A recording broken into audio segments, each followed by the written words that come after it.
Daniel Silverberg is joining me. He's former foreign policy advisor to the House Democratic leadership and foreign policy analyst. Appreciate your joining us there, Mr. Silverberg. How are you making out the events of the last 24 hours? Does this, you believe, increase the American resolve to go on with a prolonged war for regime change?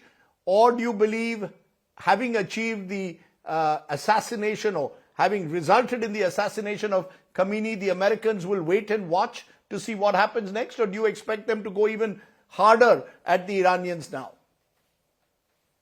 Well, good evening. Thank you for having me.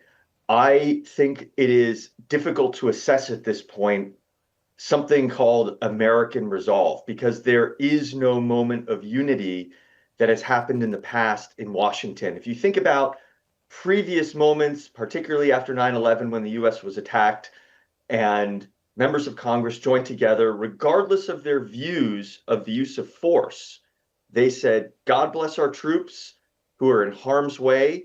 We are going to stand behind the president at the moment and then have a debate in due time and due oversight. That is not happening here. What is happening, primarily on the Democratic side, but a little bit on the Republican side as well, is members of Congress coming out and saying this was a war of choice. This violated the War Powers Resolution, which on paper requires the president to come to Congress to ask permission. And we want a vote immediately to debate this. So I think it's tough to opine on American but I resolve. take your, but Mr. Silverberg,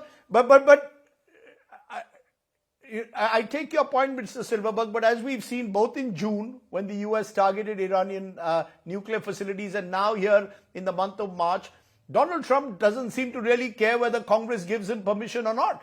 I mean, Donald Trump seems to take these unilateral decisions. So will anything really change, given that Trump seems determined to effect some kind of a regime change along with the Israelis? Well, I think you're asking the right question then, not so much about American resolve, but what does President Trump decide to do? And oftentimes President Trump has acted in ways that might be inconsistent with even what his own MAGA base wants. And in this instance, my sense is President Trump does have resolve to continue the fight here. There has almost been no precedent of regime change being successful from the air. And that, frankly, disturbs, is a point of concern for a lot of military analysts who are watching a disconnect between President Trump's goals of removing this regime and the means by which to do it. At a certain point, there could be a need for forces on the ground. But in terms of President Trump's willingness to continue this campaign, he's made clear we're only 48 hours into this and that there are going to be multiple components to it. And in some ways, how he responds is going to be calibrated based on what the Iranians do.